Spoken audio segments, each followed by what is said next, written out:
Bueno, hermanos, buenos días. ¿Está funcionando esto? Bien. Y me alegra de veros esta mañana, de nuevo, otro domingo, y caras que hace tiempo que no veía por esto, pero me da mucha alegría veros, de saludaros de nuevo, hermanos, y sobre todo de poder abrir juntos Dios. Como ha orado Fabiola, pues necesitamos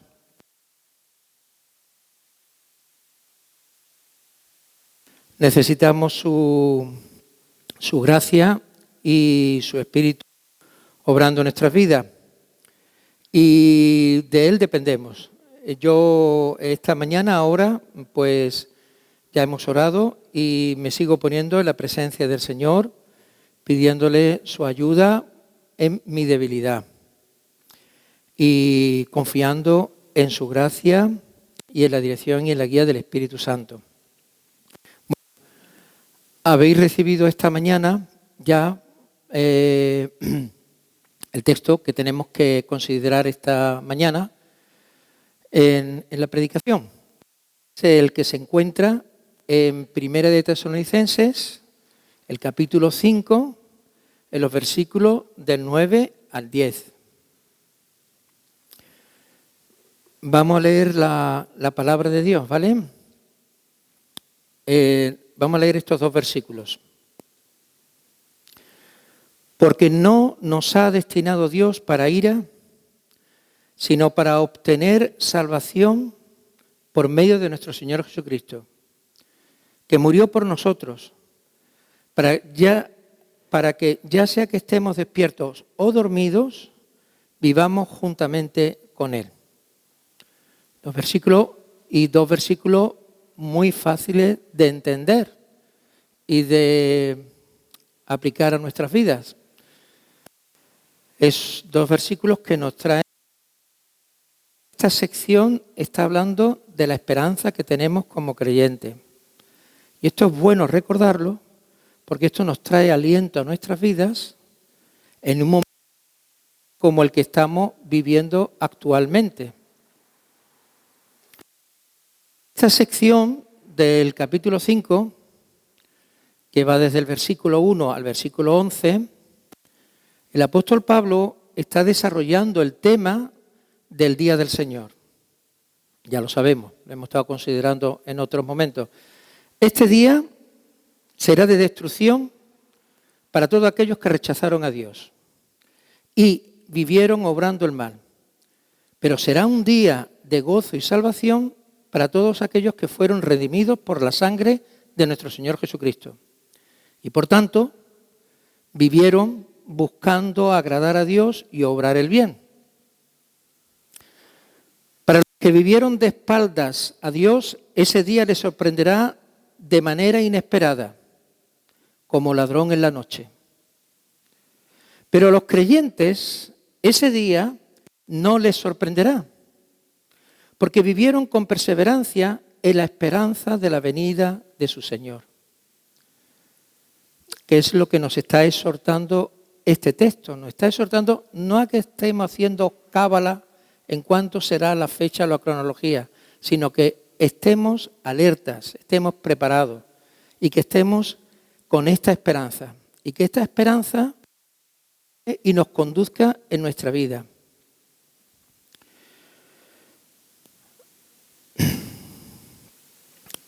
Los creyentes que estuvieron viviendo bajo esta perseverancia en la esperanza, estuvieron viviendo como hijos de la luz e hijos del día, estando alertas, despiertos y sobrios, habiendo sido revestidos con la coraza y por yelmo la esperanza de la salvación.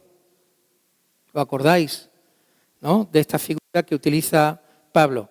Concretamente en el versículo 8, el apóstol está: pero puesto que nosotros somos del día, seamos sobrios, habiéndonos puesto la coraza de la fe y del amor, y por yelmo la esperanza de la salvación.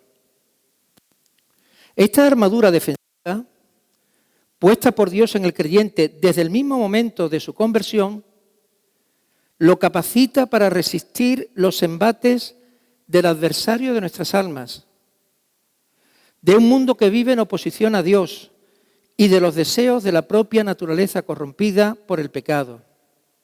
Los tres factores que constantemente están trabajando e intentando apartarnos de una vida consagrada a Dios. Es vital que los creyentes vivamos en esta expectativa continua de la esperanza de la salvación. Esta esperanza nos protegerá y nos ayudará a perseverar. Esta esperanza nos dará ánimos para levantarnos cuando hayamos caído.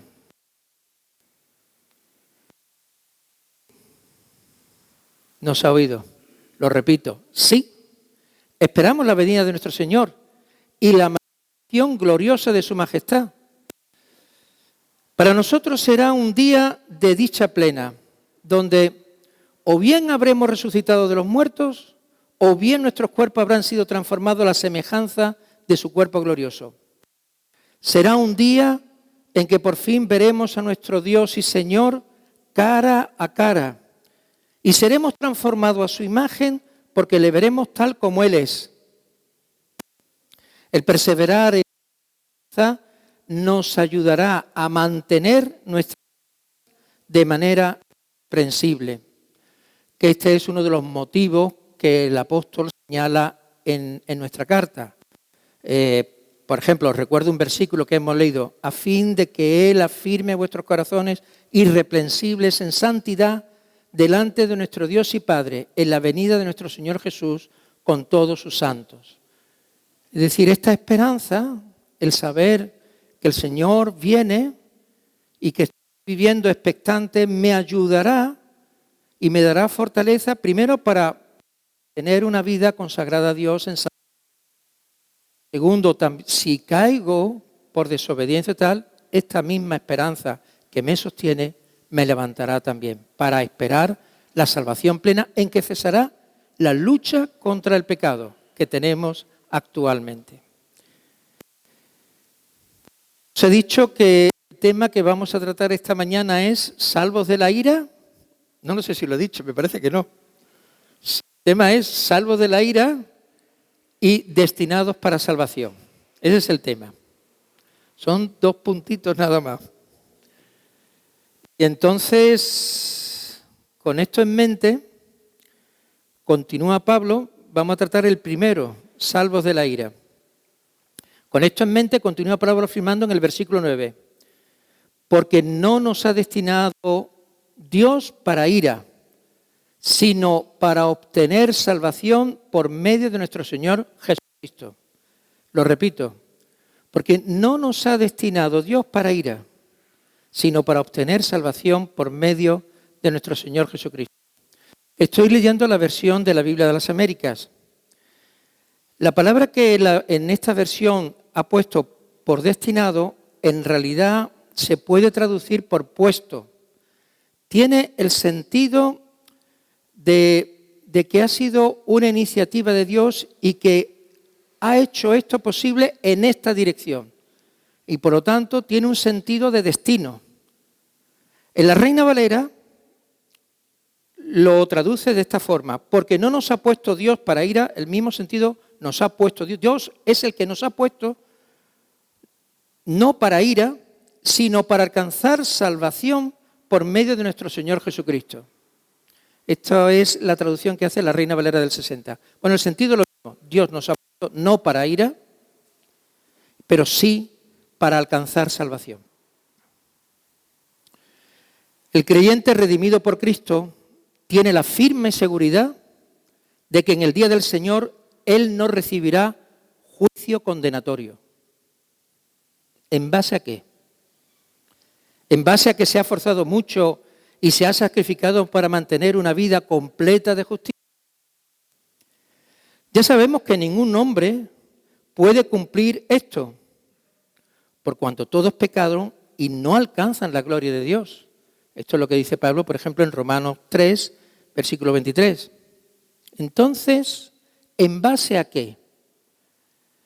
El propio apóstol nos lo señala en base a, y nos lo dice aquí en este versículo, ¿en base a qué? A que nos ha puesto Dios. Y la segunda condición, por medio de nuestro Señor Jesucristo. Estas dos cosas que corresponden a Dios y dependen de Dios, no de nosotros, es lo que nos da seguridad de que estamos destinados para salvación. Pero esto lo vamos a ver más tarde. Ahora vamos a considerar primero que no nos ha puesto para ira. Este término de ira, a la gente no le suele gustar hablar de él. Nos sentimos incómodos, a nosotros también, pero no nos gusta. Yo conozco muy poco. Hablen de la ira de Dios. Se suele evitar y no resulta atractiva para las personas que están interesadas en conocer el plan de salvación de Dios. Pero si no nos detenemos un poco en este término, puede ser que no entendamos la plenitud de la gracia de nuestro Señor. No surgirá espontáneamente en nosotros un sentimiento profundo de gratitud por la gran misericordia que Dios ha tenido con nosotros. Además, el apóstol Pablo, en su presentación del Evangelio, suele empezar haciendo referencia al juicio de Dios sobre la impiedad e injusticia del ser humano. Esto lo vamos a ver después. Pero siempre Pablo empieza con esto. Cuando anuncia el Evangelio, automáticamente hace referencia al juicio de Dios sobre la impiedad e injusticia del ser humano. Vamos a ver el discurso que hizo Pablo en una ciudad famosa en aquel tiempo, en Atenas. Estamos en la década del 50, 55, un poquito más, 56, en ese margen, en la mitad de la década del 50 de nuestra era. Y entonces, en los Hechos de los Apóstoles, por si alguien quiere seguir, en el capítulo 18, pero vamos, no es necesario, os lo voy a leer. En el capítulo 18, en el versículo 22 y 31, fijaros cómo Pablo está en una ciudad gentil, griega, la cuna de la sabiduría griega, y fijaros cómo presenta el Evangelio en esta ciudad. Dice, entonces Pablo, poniéndose en pie en medio del Areópago, el Areópago, bueno, puede ser el concilio del Areópago, también se puede traducir, pero significa la colina de Ares, es decir, Ares es el dios griego de la guerra. En esa colina tenían por costumbre presentar las filosofías nuevas que llegaban a la ciudad. Bueno, pues Pablo está allí, en medio del Areópago, y dijo, varones atenienses, percibo que sois muy religiosos en todo sentido, porque mientras pasaba y observaba los objetos de vuestra adoración, hallé también un altar con esta inscripción, al Dios desconocido. Pues lo que vosotros adoráis sin conocer, eso os anuncio yo. El Dios que hizo el mundo y todo lo que en él hay, puesto que es Señor del cielo y de la tierra, no mora en templos hechos por manos de hombre, ni es servido por manos humanas, como si necesitara de algo, puesto que Él da a todos vida y aliento y todas las cosas. Y de uno hizo todas las naciones del mundo para que habitaran sobre la faz de la tierra, habiendo determinado sus tiempos señalados y los límites de su habitación, para que buscaran a Dios, si de alguna manera palpando le hallen, aunque no está lejos de ninguno de nosotros, porque en Él vivimos, nos movemos y existimos, así como algunos de vuestros mismos poetas han dicho, porque también nosotros somos linaje suyo. Siendo pues linaje de Dios, no debemos pensar que la naturaleza divina sea semejante a oro, plata o piedra, esculpidos por el arte y el pensamiento humano. Por tanto, habiendo pasado por alto los tiempos de ignorancia, Dios Dios declara ahora a todos los hombres en todas partes que se arrepientan.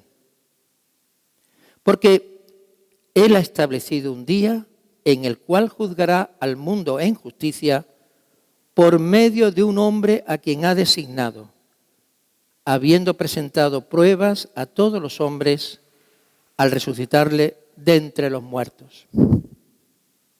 Pablo terminó aquí. Tuvo denuedo para hablar de esta forma, tuvo valentía, no se avergonzó del Evangelio, porque cuando terminó se rieron de él, se burlaron, sobre todo cuando hizo referencia a que ha habido un hombre que ha resucitado de los muertos y que previamente había muerto en una cruz, el suplicio más ignominioso, atroz y terrible que en ese momento se podía pensar. O sea, lo que menos se podía pensar es que Dios hecho hombre terminase su existencia crucificado en la cruz. Y después el anuncio de los apóstoles. Ha resucitado. Ha resucitado. Pero Pablo, fijaros el argumento que va siguiendo. Fijaros el argumento que va siguiendo. Primero habla quién es Dios. Un Dios que no conocéis. El primer punto de partida. Un Dios que no conoces. Que es el creador de todo cuanto existe. Es Señor de todo, soberano del cielo y de la tierra. Sin necesidad de que sea servido por los hombres. Voy a resumir, no voy a entrar en todos los detalles que dice, que señala el apóstol Pablo, por centrarnos en el tema. Hizo toda la raza humana de uno, proveyendo de bienes para todos. La inutilidad de los ídolos. Y finalmente afirma, Dios declara ahora a todos los hombres en todas partes que se arrepientan, porque Él ha establecido un día en el cual juzgará al mundo en justicia por medio de un hombre a quien ha designado. Fijaros el mensaje del Evangelio.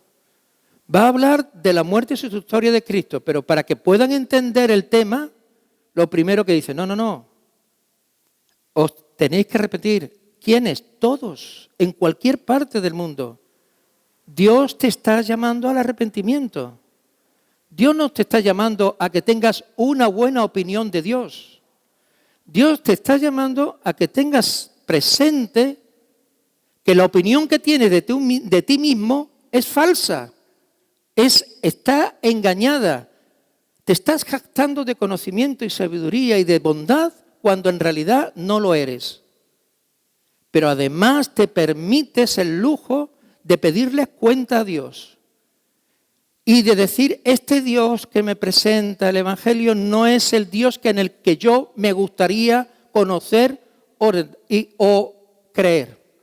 Yo quiero un Dios que me entienda y me comprenda y me dé palmaditas en la espalda para cuando no me porte bien, pero que sea muy comprensivo conmigo. Ese es el Dios que queremos los seres humanos.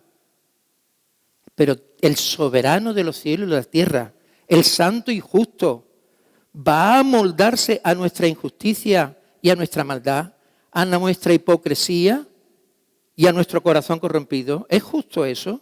En absoluto. El llamado de Dios a todo hombre al arrepentimiento porque hay un día de juicio. Dios nos habla claros en cuál es nuestra situación. Necesitas arrepentirte porque no andas en los caminos de Dios. Así de simple. Y aunque a ti te parezca que no es tan grave la situación, lo es.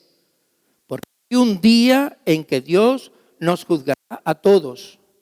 Y todos daremos cuenta de nuestras obras delante de Él. En la carta a los romanos, después de presentar el Evangelio y de afirmar que el Evangelio es el poder de Dios para la salvación de todo el que cree, del judío primeramente y también del griego, porque en el Evangelio la justicia de Dios se revela por fe y para fe, como está escrito, mas el justo por la fe vivirá. Después de presentar esto, que el Evangelio es el poder de Dios para salvación, porque en Él se revela la justicia de Dios. Inmediatamente dice en el versículo 18, porque la ira de Dios, vaya comienzo, ¿no? Me estás dando una buena noticia y ahora me vas a fastidiar. Ahora vas a dedicar 2 o 3 capítulos hablando de lo mal que los hombres nos hemos comportado con Dios y de cómo nos hemos obrado en injusticia y maldad unos con otros y cómo estamos destrozando este mundo. A continuación dice, porque la ira de Dios se revela desde el cielo contra toda impiedad e injusticia de los hombres, que con injusticia restringen la verdad. Porque lo que se conoce acerca de Dios es evidente dentro de ellos, pues Dios se lo hizo evidente. Esto no queremos decirlo. Esto forma parte del mensaje del Evangelio. Esto también forma parte, pero no queremos decirlo. No tenemos misericordia con las personas cuando no le decimos la verdad. ¿Qué pensaríais de un médico si detecta que tenéis un cáncer terminal y te dice, no se preocupe, tenga confianza en mí, que ya con el tratamiento le hará? Y no te dice, le quedan 2 o 3 meses de vida. ¿Qué diríais de ese médico? Que no ha tenido compasión del paciente, que no ha tenido misericordia. Lo mismo pasa cuando anunciamos el Evangelio. Si no decimos la verdad de lo que ocurre, del peligro que tenemos, que estamos bajo la ira de Dios, claro, no es agradable. O sea, estamos acostumbrados a tener un Dios buenecito, bonachón, viejecito, y que no se meta mucho con la forma de vida nuestra, que no se meta mucho, que me deje tranquilo, que no se meta mucho, que no me diga cómo tengo yo que andar, ni encauzar mi vida, no. Que no me pida explicaciones de lo que hago o no hago, en absoluto. Con lo bueno que soy yo, con la motivación es tan buena que tengo, con lo que sufro en la vida. Dios, si Dios me tiene que dar un premio. Eso es lo que piensa mucha gente. Eso es lo que piensa mucha gente. Estamos jactándonos de nosotros, estamos ciegos. No vemos la realidad espiritual en la cual estamos andando. No la vemos, no la vemos. Y cuando presentamos el Evangelio no tenemos misericordia de las personas. No le decimos que necesitan arrepentirse y necesitan acercarse y reconciliarse con Dios. La causa por la que el Evangelio es poder de Dios para la salvación es porque todos los hombres y mujeres estamos bajo la ira de Dios por nuestra impiedad e injusticia. Porque a pesar de que Dios manifiesta a través de la creación su poder y su divinidad, su sabiduría y su bondad, los hombres hemos preferido no honrarlo ni darle las gracias. Preferimos darle la espalda y nos inventamos dioses hechos para satisfacer nuestro egocentrismo. En vez de estar centrados y honrando a Dios, nos centramos en la satisfacción de nuestros propios gustos. Nosotros nos pusimos en el lugar de Dios. Engañados, nos hicimos dueños de nuestro destino y nos corrompimos moralmente. Profesando ser sabios, nos hicimos necios. Recuerdo que cuando a mis compañeros del instituto les decía que el principal problema que teníamos los seres humanos es que estábamos corrompidos moralmente, me ponían una cara como diciendo, te estás pasando, Alfonso, ¿no? Te estás pasando, ¿no? Pero es la realidad, o sea, es la realidad. Estamos corrompidos moralmente. Aún las mejores acciones que podamos hacer, todas están manchadas de egoísmo, de envidia, en fin. Nuestra mente llegó a ser depravada. Nuestro corazón fue lleno. Esperar una cosa, hay una frase que no he leído, la voy a decir. Estábamos diciendo que nos corrompimos moralmente. Profesando ser sabios, nos hicimos necios. Nuestros apetitos nos dominaron. Fuimos esclavos de nuestras pasiones. Nuestra mente llegó a ser depravada.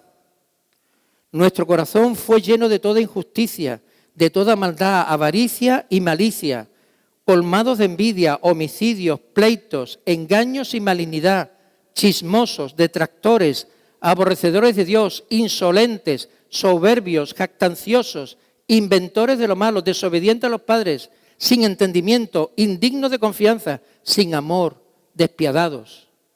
Y puede seguir la lista. ¿Os parece poco? ¿No nos vemos reflejados en esta lista?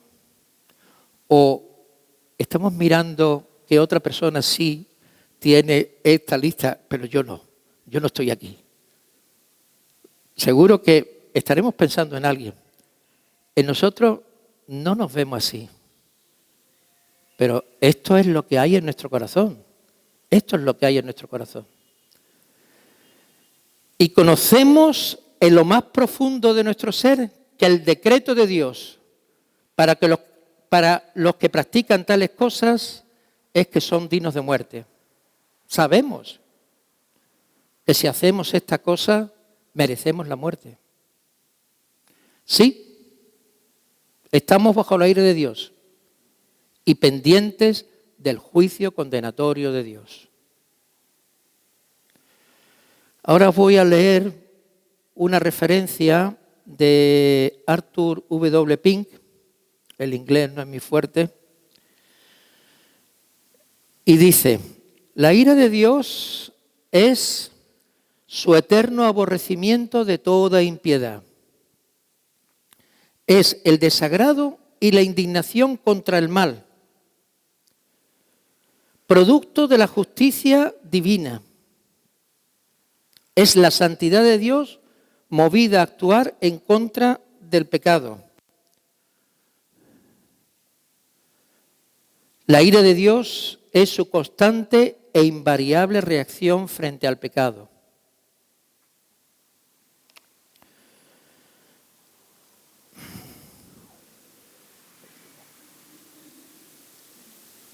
Perdonad un momento, que ya me estaba sintiendo la voz reseca. Bueno, pues ahora os quiero hacer referencia a otra cita de John Stott. John Stott dice: la ira de Dios es casi enteramente diferente del enojo humano. No significa que Dios pierde la calma, monta en cólera o incluso obra en forma malévola, rencorosa o vengativa. Lo opuesto a la ira no es el amor, sino la neutralidad ante el conflicto moral. Y Dios no es neutral. Por el contrario, su ira es su santa hostilidad hacia el mal, su negativa a condonarlo o a acomodarse a él. Es su justo juicio sobre el mal. Es la naturaleza de Dios. No es cuestión de su voluntad. Él no quiere el mal de nadie, pero no puede soportar la maldad y la impiedad. Él es santo y justo. Tiene que intervenir. Si alguien mata a un hombre, tiene que intervenir. Acordados de Caín y Abel. Le dice a Caín, después de haber matado a Abel: la sangre de tu hermano clama a mí desde la tierra. Dios le pide cuentas. Dios nos pide cuentas de toda maldad, impiedad e injusticia. Tiene que hacerlo. Porque hemos sido hechos a imagen de Él. Tenemos una responsabilidad moral. No podemos librarnos del juicio de Dios y de su ira con paños calientes. No nos podemos librar. No sirve. Nos sirve palmaditas. O no sirve, bueno, no te preocupes, ya lo conseguirás. No, no sirve. Es inútil. Dios tiene establecido un día en el que juzgará los secretos de los hombres mediante Cristo Jesús. Esto es lo que vuelve a afirmar Pablo en Romanos capítulo 2, versículo 16. Y sabemos que el juicio de Dios... Ahora voy a leer una sección del capítulo 2 de Romanos, del versículo 2 al 13. Y sabemos que el juicio de Dios justamente cae sobre los que practican tales cosas. Y piensas esto, hombre, tú que condenas a los que practican tales cosas y haces lo mismo, ¿que escaparás al juicio de Dios? ¿O tienes en poco las riquezas de su bondad, tolerancia y paciencia, ignorando que la bondad de Dios te guía al arrepentimiento? Mas por causa de tu terquedad y de tu corazón no arrepentido, estás acumulando ira para ti en el día de la ira y de la revelación del justo juicio de Dios, el cual pagará a cada uno conforme a sus obras. A los que por la perseverancia en hacer el bien buscan gloria, honor e inmortalidad, vida eterna. Pero a los que son ambiciosos y no obedecen a la verdad, sino que obedecen a la injusticia, ira e indignación. Habrá tribulación y angustia para toda alma humana que hace lo malo, del judío primeramente y también del griego. Pero gloria, honor y paz para todo el que hace lo bueno, al judío primeramente y también al griego. Porque en Dios no hay acepción de personas, pues todos los que han pecado sin la ley también perecerán. Y todos los que han pecado bajo la ley, por la ley serán juzgados. Porque no son los oidores de la ley los justos ante Dios, sino los que cumplen la ley. Esos serán justificados. Más claro agua. Más claro agua. Querido amigo, Dios te llama hoy al arrepentimiento. Aún estás a tiempo. Antes de que llegue el día del juicio y de la ira de Dios. Dios te invita a que reconozcas delante de su santidad y de su justicia, que reconozcas tus maldades y tus pecados, que mereces el juicio condenatorio de la muerte. Pero a pesar de esto, Él todavía te da tiempo para el arrepentimiento. Y Él, antes de que tú siquiera pensaras en volver tu rostro a Dios, ha entregado a su Hijo Jesús para morir en tu lugar en la cruz, para cargar sobre ti tus pecados y tus maldades. Y la muerte que tú merecías, la sufrió Él voluntariamente sin merecerlo. Al que no conoció pecado, le hizo pecado por nosotros, para que nosotros fuéramos hechos justicia de Dios en Él. Dios hoy, por la proclamación del Evangelio, te llama a que te reconcilies con Él. En nombre de Cristo, reconcíliate con Dios.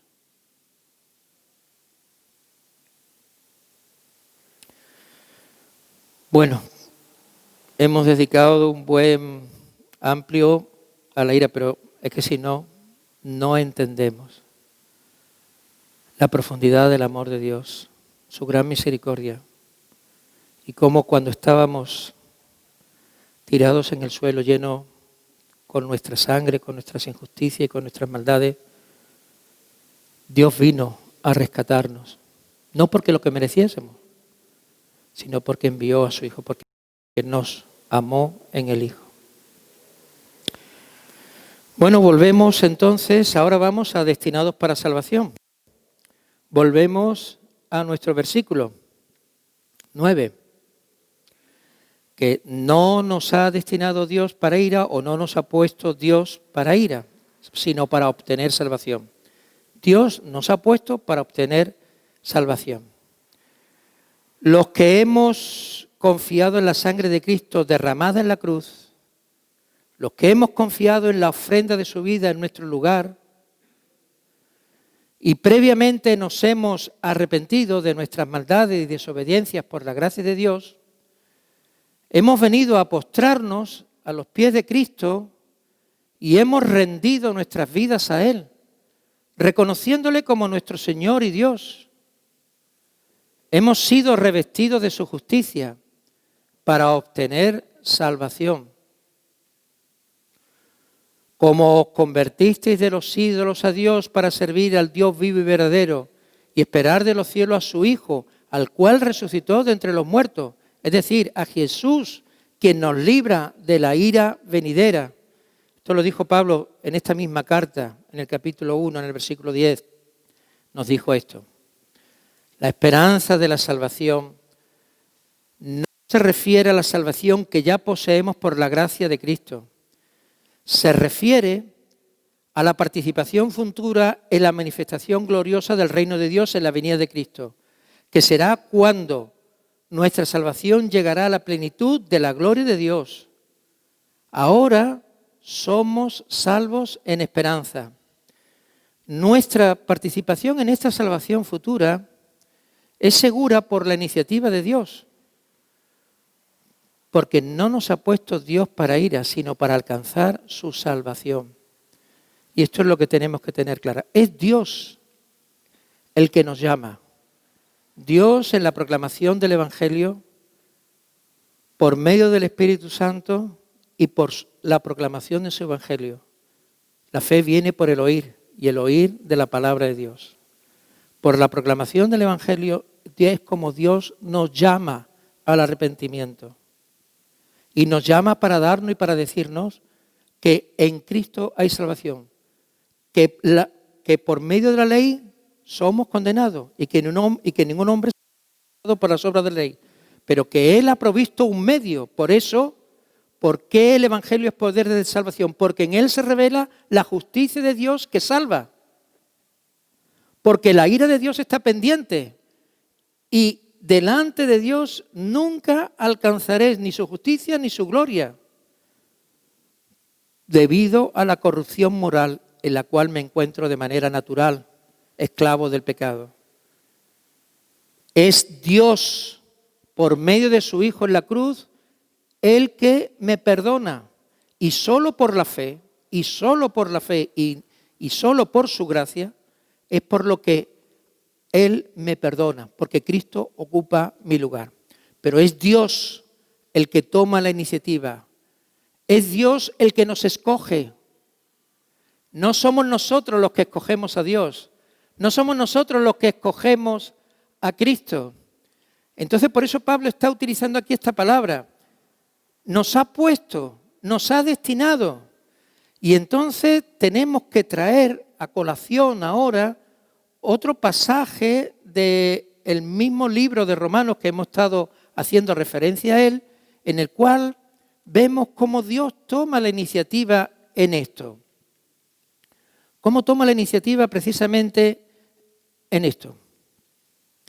Dice, y sabemos, estoy leyendo el capítulo 8 de Romanos, ¿no? 28, ¿no? Y sabemos que para los que aman a Dios todas las cosas cooperan para bien. Esto es, para los que son llamados conforme a su propósito.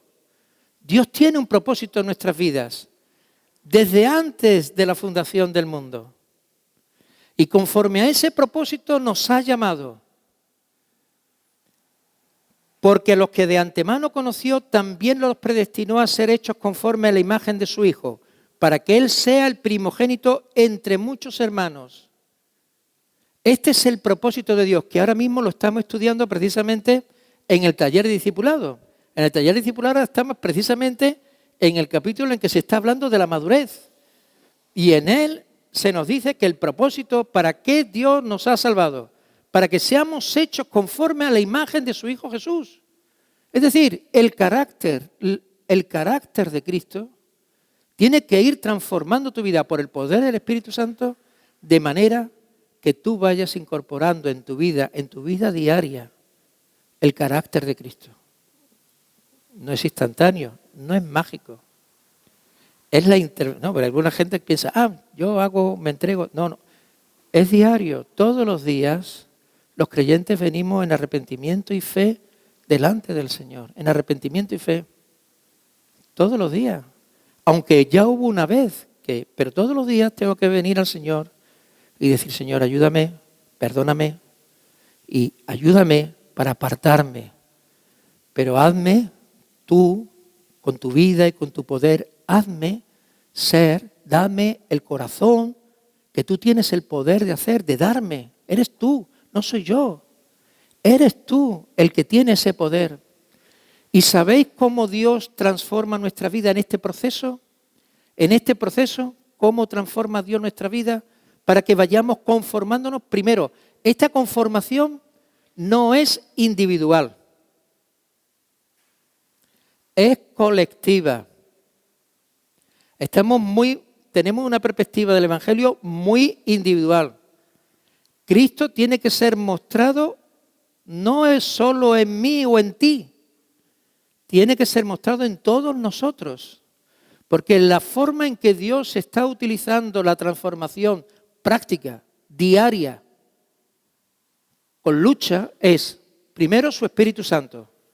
Segundo, su palabra. Y tercero, la comunión de los hermanos. Sin vosotros yo no puedo conocer a Cristo. Sin vosotros yo no puedo leer la Biblia como debo de leerla. Es cuando estoy con vosotros juntos y leemos la Biblia, es como aprendo de cada uno de vosotros. Aprendemos unos de otros, nos edificamos uno a otro, porque ese es el gran misterio de Dios. La congregación, la iglesia es el cuerpo de Cristo. Esa interdependencia es un misterio que Dios ha hecho. Yo edificaré mi iglesia, es un misterio. Dios lo hace. Pero por eso, cuando estamos reunidos, es cuando de una manera más poderosa está la presencia de Cristo. Está en mi cuarto orando, por supuesto. Las dos cosas son necesarias, pero juntos tenemos que adorar al Señor. Pero es que no solamente juntos tenemos que adorar al Señor, es que además nos tenemos que servir uno a otro. Otra de las cosas que hemos aprendido en el taller es que tenemos que servirnos unos a otros. Es que tenemos que lavarnos los pies unos a otros. Y eso son cosas prácticas. No son cosas de doctrina, que es importante, es vital conocer a Dios y conocer la obra de Dios. Es muy importante, pero todo eso hay que llevarlo a la vida. Entonces, sin la comunidad no se puede. Y juntos es como damos testimonio. Es juntos, no es una obra individual. No es tu ministerio, no es mi ministerio, es el ministerio de todos. A través de toda la diversidad de funciones que Dios da a cada uno y de los dones, por la interrelación y la dependencia de Cristo, es como se produce el milagro más importante, que es vidas transformadas, cambiadas, vidas que renuncian a su egoísmo, vidas que renuncian a privilegios por el bien de otro, por el bien de aquel, vidas que tienen compasión de aquellos que todavía no conocen a Cristo. El hecho que nosotros hablemos de la ira de Dios y del juicio de Dios con tanta contundencia no es porque nosotros nos sintamos superiores en absoluto. No porque nosotros seamos mejores, somos iguales que los que están ahí en la calle y los edificios viviendo ahí. Somos iguales. La única diferencia es que Dios ha tenido misericordia y me ha hecho participar de la vida de Cristo. Es la única diferencia. Pero sin Cristo soy igual. Con Cristo lo puedo todo. El Espíritu Santo, la palabra y la comunidad de discípulos. Es la forma, es lo que es el propósito de Dios, porque a los que de antemano conoció también los predestinó a ser hechos conforme a la imagen de su Hijo, para que Él sea el primogénito entre muchos hermanos. Y a los que predestinó, a esos también llamó. Y a los que llamó, a esos también justificó. Y a los que justificó, a esos también glorificó. Entonces, ¿qué diremos a esto? Si Dios está por nosotros, ¿quién estará contra nosotros?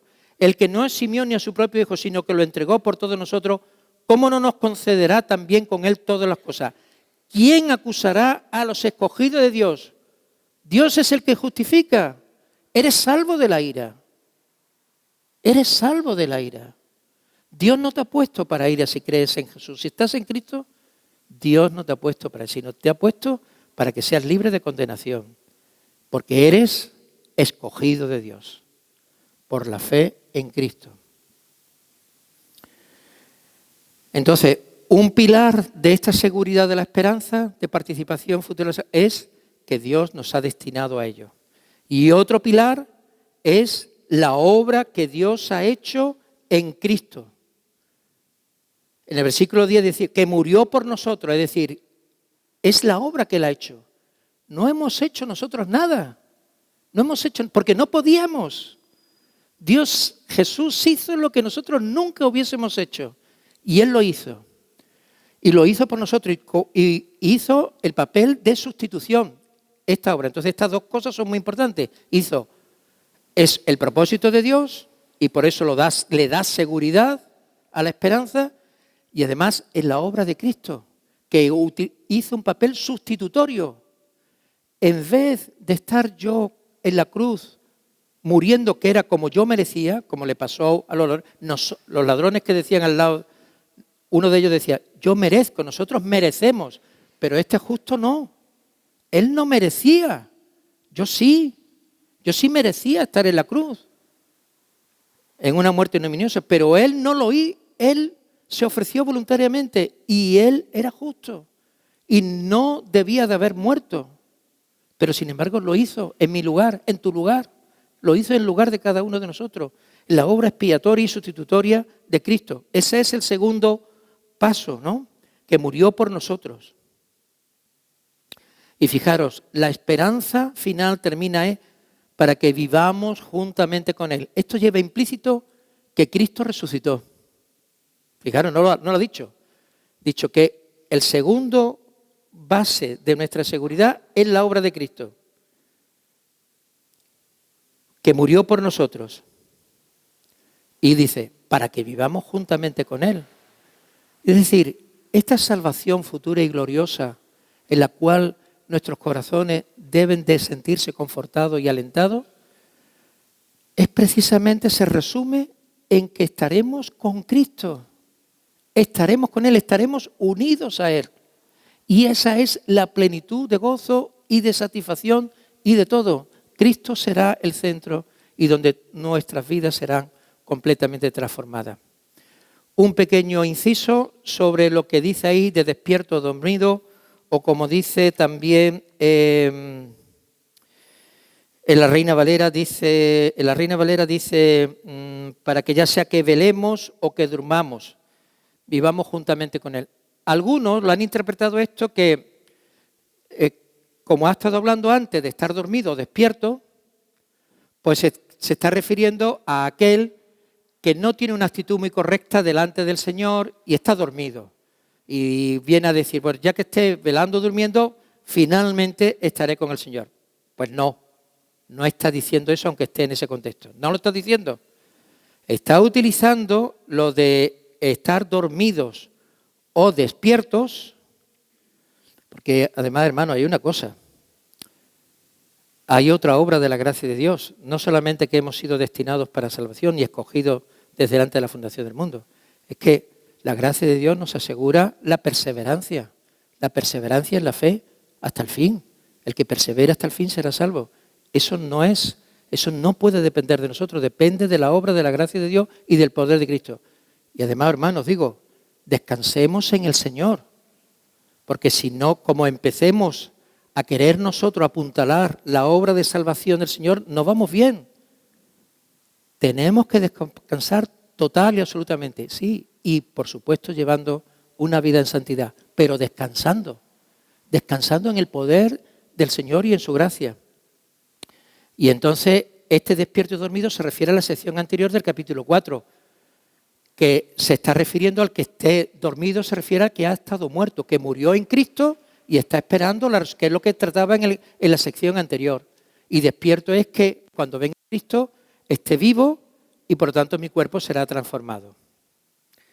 Termino. Así que, salvos de la ira, destinados para salvación. Y termino con un párrafo de David Burr, que creo que nos servirá de aliento y un poco para terminar todo esto. ¿Sobre qué base se funda nuestra esperanza de salvación? no sobre lo que nosotros mismos logramos hacer, ni siquiera sobre lo que nosotros somos, sino sobre la iniciativa salvadora de Dios y la obra expiatoria de Cristo. Seremos salvos de la ira venidera solo porque Dios nos ha puesto para salvación y porque Jesucristo murió por nosotros. Solo por eso. ¿Y en qué consiste nuestra esperanza? En vivir juntamente con Cristo y estar siempre con Él. Entonces se acabará toda frustración e insatisfacción. Se cumplirán plenamente todas nuestras aspiraciones de comunión y amor. Y como dice Pablo al final, alentémonos unos a otros con todo esto y edifiquémonos unos a otros con esta esperanza de salvación. Que el Señor nos ayude. Vamos a orar. Señor, te damos gracias porque nos has llamado. Has pensado en nosotros desde antes de la fundación del mundo y nos has escogido. Y nos has predestinado para ser hechos conforme a la imagen de tu Hijo Jesús. Tú ya lo sabías, Señor, que nosotros no valíamos nada. Estábamos muertos en nuestros delitos y pecados. No teníamos esperanza. Y nunca hubiésemos alcanzado ni tu justicia ni tu gloria, nunca. Pero tú has enviado a tu Hijo, has entregado tu propia vida, has entregado lo único que tenías de valor, te has entregado a ti mismo. Señor, esto es imposible de entender por nosotros. Ahora lo vamos entendiendo un poquito a poco porque tú has transformado, has cambiado nuestro corazón y has abierto nuestros ojos y nuestros oídos y podemos vislumbrar la gloria de tu persona, aunque estamos esperando tu manifestación gloriosa. Pero ya de manera anticipada algo vislumbramos y nos damos cuenta, Señor, de la corrupción moral que había en nuestro corazón, pero también de tu gran amor y de la gran misericordia. Como, Señor, no nos has dejado abandonados a nuestra suerte ni a nuestro destino de muerte,